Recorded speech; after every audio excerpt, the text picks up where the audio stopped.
Hello everyone and welcome back to the CDL podcast channel. In this episode today, going to be a rather short one, just going to be basically talking about the news, some roster news, nothing really official yet, but a lot of the rumors that are going around, some announcements that the CDL made regards to challengers and to the championship this year, COD champs.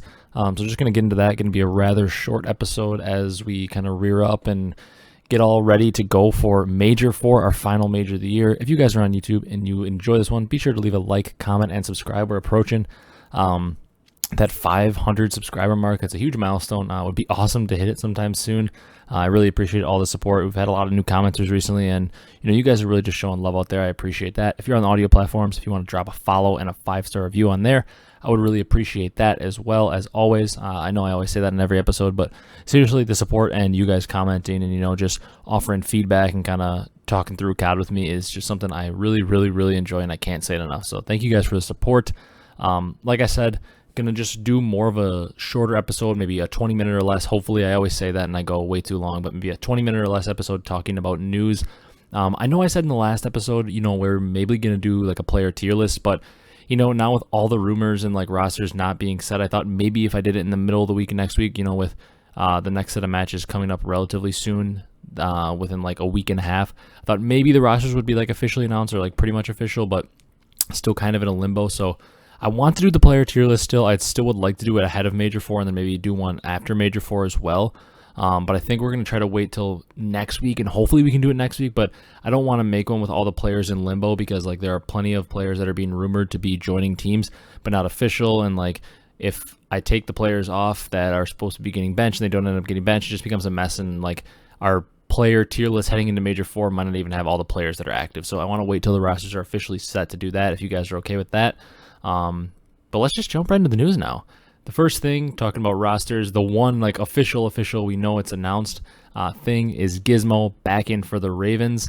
I like this move for them. I don't know that this like instantly makes the Ravens some world beater, some instant contender, but when the Ravens were at their best this year, it was during stage 1, specifically during the qualifiers and really during the major as well. I believe they finished 3rd there, or in the top 4 or something. Like they had a good finish at that first major. And when the Ravens were at their best, where do we see them? Beginning of the year, Gizmo in. It was the Afro Nasty, Gizmo, and Zero roster. My opinion, for what I believe their options probably were, this gives them the best chance to compete, really lock up that champ spot and actually compete there. Because to me, it seems like this is really the only move they could make for the short term, in the short term, meaning the rest of the Vanguard season. Who knows where they will go going into next title, but obviously they seem like they're pretty much trying to keep an all EU roster, so any NA player is pretty much cut out of that. And the reason I think this is probably the best move and gives them the best chance to, get back to that peak is, well, Afro and Nasty seem like they're going to be their 2 franchise players. Like they're probably not moving them anywhere. They're going to go forward with, for sure, those 2, if nobody else, going into the next title, into MW2. Those 2 seem to be their franchise players that they want locked up long term. So they're not going anywhere. We know that. Then Gizmo, bringing him back in. Harry, not a bad player. We've seen flashes from him, but it just didn't seem like the team ever really found success with him. So it makes sense that they'd want to swap him back out.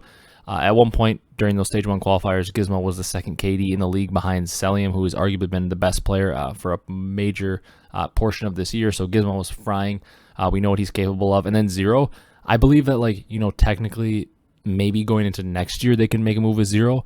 Not saying that Zero deserves to be dropped, because Zero has been fantastic this year. You can argue at points he's been their best player and like a top 3 AR. Zero has been fantastic this year. But the reason I think he's pretty much at this point undroppable, since we think they're going to make champs and they're a pretty good team, is he's the system of the team. He's the leader. It'd be pretty hard to take him out and install another AR in there, especially if they're going with an EU player. I don't know a ton about EU challengers, but I just don't know who you could actually install in there that is a full-time leader, has as much gunny as Zero, just brings as much intangibles to the table as he does, and could put in a whole system on such short notice. So it seems like to me, Zero, he is the system, he is the leader. It's hard to swap him out this late. Afro and Nasty are your franchise players. I don't think you're moving them for any time soon. I think you're going to try to hold on to them for as long as you can. And then Gizmo, we know how high of a ceiling he has when he's playing well. We saw it during Stage 1. So I like this move for Ravens because it seems like they weren't going to pick anybody else up, and those other 3 on the team are pretty much safe in my opinion. So bringing Gizmo back as long as he's ready to go seems to be the best option for them. So I'm excited to see if they can, maybe not get back into that top 3 form, because we have seen a lot of other teams improve as well. And I like the move for them overall. I'm excited to see. You guys know I was a London stan early in the year, just because I like Afro mainly, and also I've always been a pretty big Zero fan, and Nasty and Gizmo have grown on me. So hopefully this team picks it back up. Another piece of news here, Ricky Atura, for those of you that don't know, he was Florida's coach for the past couple years, and then they made a transition during this season, or going into the season. Apparently, he had a deal lined up to work with a CDL franchise that was supposed to acquire a spot this season. And then CDL Intel reported that it sounds like it was supposed to be a group that included French streamer, now he is, former COD Pro, COD legend from France, Gotaga. Apparently, like, he was involved in some group that had a deal to buy the Legion. In my opinion, this would have been huge because, like, I know we meme the Paris Legion because they are a meme. I mean, they don't try. They pay the minimum for their roster. They don't produce any content. They've been basically the laughingstock and, like, the worst team in the league basically every year. I mean, if they're not the worst team, they're the second worst, whatever. Like, they've been one of the worst teams in the league. They've never really been competitive. They've never really attempted to be competitive. Like, they just pay their players the minimum, like I said. So I think this would have been huge, not only because obviously somebody has to buy the Paris spot, and it sounds like they're going to Vegas in all likelihood. And, like, yeah, that's cool and everything. Like, a Vegas franchise would be cool, but I feel like we've forgotten how big of a city Paris is and how much potential that has for Call of Duty to help it. With Paris being a city in the league, just because of how bad the franchise located there has been. I feel like that's like something that's not being talked about. Like, everybody's been like hyped that, like, hey, Paris was thinking about selling. That's big. Like, they're going to go to Vegas, like another great city. I'm not arguing that Vegas isn't a great city. It's just, in my opinion, I just feel like, I know with like the ESWCs and stuff and players having to go over to Paris to play matches, it always seemed like the fans were crazy there. Like, I remember that Black Ops 3 event where Scump went on that crazy streak and started shooting bodies. I believe that one was in Paris at the ESWC, and like the fans are going nuts, and they're like, oh my god, this is like one of the best crowds we've ever played against. It's probably the most iconic clip from that event. I believe it was Stronghold Hardpoint against Splice when Scump's kind of going off, and you always see that clip. That's kind of like the one that comes to mind, and then the French crowd's going nuts, and like it's kind of like the UK crowds, like they're known to be fantastic, and like I feel like there's a big fan base over there. It's Paris, you get a whole country of France behind them. Like, there's so much potential with that city, and Gotaga being probably the most well-known French player, Hydra maybe trying to take his title, but Gotaga is a huge streamer now, and like I feel like he could bring a lot of popularity to the league, being an owner of the team, and like he would be passionate about Paris and about France, and like really kind of drum up that fan base there. So I'm very sad that didn't go through. Hopefully, he comes in, swoops in, keeps the team in Paris, and ends up buying them still for next year. And then maybe we get an expansion team in Vegas instead, because I think it would be a pretty big mistake for the CDL to take a franchise out of Europe when, expansion is needed. So keep them in Paris, make somebody who's actually going to do something with that huge country of France and Paris with their franchise. Make somebody keep it there. It's going to do something with it, and then let us expand to Vegas, because we need the expansion. And I also don't think it hurts to have teams in Europe where you can just drum up a whole new fan base, especially one as rabid as we've seen Paris and France be in the past for COD. Excuse me. All right, let's move on from Paris. We probably gave them way too much airtime for them being like the only team that's eliminated from champs already. All right, iLLeY back playing again on Wednesday, which is today as I'm recording this. There's not a whole lot to say about this. Like, we knew at some point iLLeY was coming back into the lineup, whether it was after a week or after a great bit of time, depending on how much it took him to heal. But I'm excited to see what OpTic can do with him. Hopefully he has no limitations. I think we all want to see every team at their full strength heading into Major 4 and heading into champs, because, I mean, it's just like in sports. You never want to see injured teams losing, or like a team losing because of some like extenuating circumstance that really affects them. We all want to see every team at their best, and then like see when every team's at their best who can win. So hopefully iLLeY's all good. Hopefully no limitations. Hopefully no setbacks. But he's supposed to be playing and practicing today, so hopefully that all went well and he's feeling good, and OpTic is back to shape, because I'm expecting some pretty crazy, OpTic, Faze, Surge, Ultra, like those top teams coming down the stretch to champs. I'm expecting to see some crazy matchups between them, and I don't want to see OpTic with a last-second sub again, or Faze has last-second sub, because of something. Like, we want to see all these teams at full strength. So hopefully iLLeY's feeling great, and he has no setbacks after his first day of practice back today. Another roster move, a couple, like 3 more actually. We'll go like back to back with some roster stuff here. LAG have apparently reached out to Neptune, according to CDL Intel, and possibly other players as well, looking also to potentially bring back Spart into the lineup. I'm not a fan of this move, to be honest with you. I don't want to sit here and say like LAG shouldn't make a change. I do believe that like a change could be made. I just don't know about the whole Neptune thing. I'm not opposed to potentially bringing back Spart. Gunless hasn't played well since he came back. Spart wasn't really playing great after Major 2, but he did win an MVP and he looked very good. Like, we know the talent is there for Spart. I truly believe that maybe injecting him into the lineup could do something for them. I don't know. Obviously, like, I would say a change has to be made because, I mean, they are on the verge of potentially missing champs, even though they won an event. That's how bad they've been playing. And they're very much still in the driver's seat of their own destiny. Like, if they win their matches, they're going to make champs. If they have a decent placing at the major, they're going to make champs. So I get why you want to, potentially make a roster change. I just don't know that Neptune's the answer because obviously if Neptune comes on, he's likely coming on as a sub player unless for some reason they wanted to make him a flex. And Asim and Hook, I mean, Asim has had a down bit of a stage, but it doesn't really matter. Like, to me, it's tough to say like, oh, Asim had a down little like stretch here, or Hook had a down stretch, because all of LAG had as a whole had a down stretch. Like, none of them were playing great. Specifically, Asim was a lot worse than we had seen, but in my opinion, I think Asim's a better player than Neptune. I think Hook's a better player than Neptune, so to me, it doesn't make a whole lot of sense to swap them out. I'd rather go for more of a higher ceiling player because, I mean, Neptune, yes, he's very talented, but I still also think that Hook and Asim's ceiling is higher than him. I just don't know, and like, with all the things that we've heard about Neptune is like, people say he's hard to play with, and I know that NYSL team was toxic, so that could be complete BS, and maybe Neptune's a fantastic teammate, but it sounds like a lot of the pros complained about like the way he plays the game, and it doesn't necessarily seem like a guy that like Neptune, who hated teaming with a Crim and a Clay, who are very demanding of him and like very, I don't know, like straightforward, and he doesn't maybe like to be yelled at like that. Not saying that's a bad thing, like if that's not his style of teammate that he likes, that's not his style of teammate, but if you're not a fan of like Crim, I don't know that you'll necessarily be a fan of Slasher or Gunless as your teammate if those two are, because Slasher and Gunless are very vocal. They're not scared to yell at you, so I don't know that that's the best fit by any means, so that kind of worries me.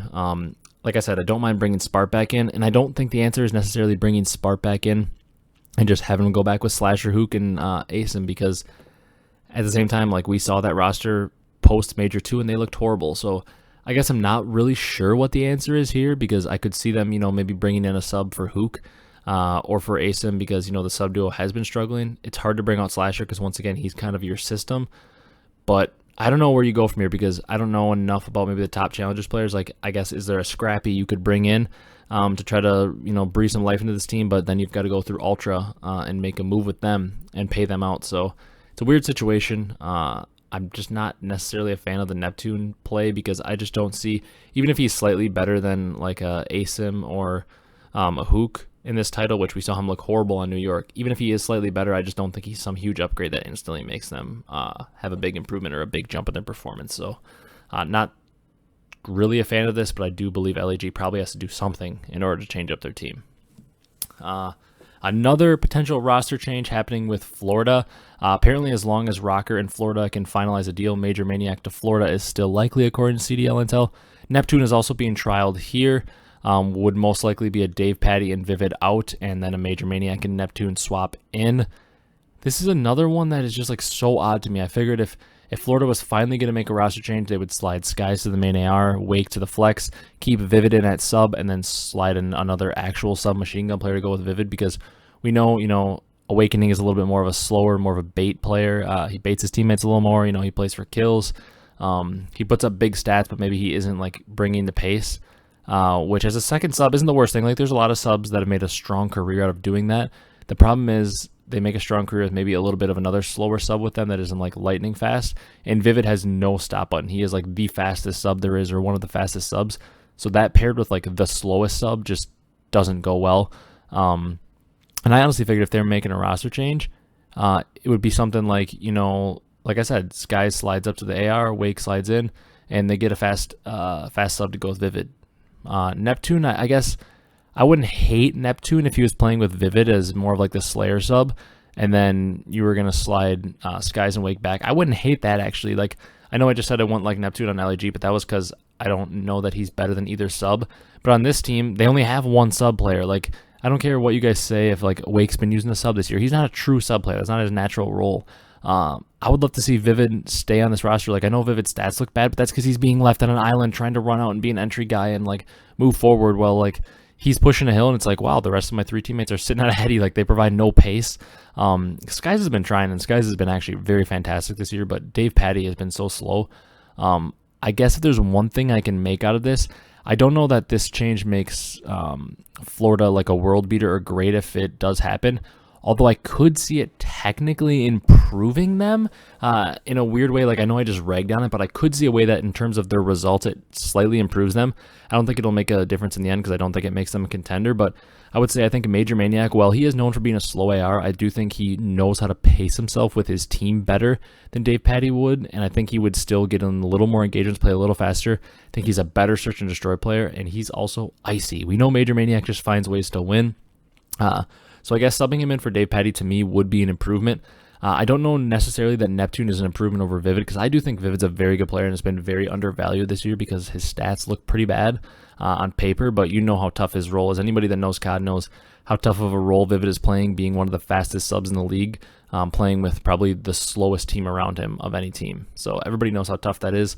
But I do think maybe Neptune being a little slower than Vivid could almost help this team, because like if Neptune slows it down and plays more slow, Wake's playing a slower role, Major Maniac's still going to play slow, and Skies is playing like his normal speed. Like, they could just be one of those teams that sees success as a slow team. And I think maybe their paces match up a little better. So if they sub in Major Maniac and Neptune, I think they maybe improve a little bit, but it's not like some drastic improvement that makes them a contender, and it's not some improvement because it's like a clear upgrade. It's more because it makes their pacing better, in my opinion. So we'll have to see if that happens. But I'd rather see Neptune go here than LAG, and I'd rather see LAG do something wild that maybe I don't know about yet. Last little roster change here is apparently Johnny is potentially going to Paris in place of John. Obviously, Johnny been playing with like Fellow and Clay, that team. And apparently he's like nasty online and, struggled a little bit on LAN or something. Like, I don't know a whole lot about the kid. I know he's a sub player. I know he'd be going in place of John, who's, been struggling a little bit this year, a vet. I guess it's an odd move. I don't have much to say about it because it's Paris and they're eliminated anyways. I guess the only logic I definitely see behind it is it seems like it's like a move for next year. Maybe they're just trying to, lock him up as a franchise player going forward. Maybe figure out, hey, this Johnny and Jimbo duo is like, hey, that's a good sub duo. Like, we'll lock them up moving forward or something. Or maybe they're trying to see between Johnny and Jimbo if they can, sign one to a deal next year and make one of them their franchise player. I don't know. I'm just trying to make sense of it. I don't necessarily know that Johnny is a franchise player, but I know I've been hearing a lot of people say over the last year that he's pretty nasty. So as long as they're able to, get him on the roster, maybe lock him up going forward as a potential franchise player for them, that could be something, but that's about all I can say about this one. Couple more little pieces of news to talk about. Champs is in LA August 4th through the 7th. That was just announced. Sorry, we had an odd little cutoff there. I was talking about Champs. Champs is in LA August 4th through the 7th. Not a huge fan of this. I guess the dates, whatever, August 4th through 7th, that's whatever. It's a little earlier than normal. That doesn't really affect me that much. It's usually maybe in the middle of August. I don't know. Whatever, that's whatever. I just don't like this whole LA thing. Obviously, the one Champs I've been to in my life, actually in person, I've been to a few events, but the one Champs I've been to was in LA. It was the Black Ops 4 one, which is played in UCLA, their basketball arena, which was a cool event. I loved it. It was cool to go to LA, but since then it's been MW Champs online and then back to LA for Cold War, now back to LA again. And I mean, I get it. LA is one of the biggest cities, maybe the most known city in America. It's a big time city for places to go. Events always happen there. It's like a prime city for that kind of stuff. I get it, but one, it's very expensive to travel there. LA is just an expensive place. California is an expensive place. They kind of price a lot of people out, especially young people like myself, just getting out of college. They can price a lot of people out because LA is so darn expensive. And I feel like it'd be fun to switch it up. Would I be able to go to London? No, I probably couldn't afford it, but I think you fans over in London, and I know we have a decent amount of UK listeners.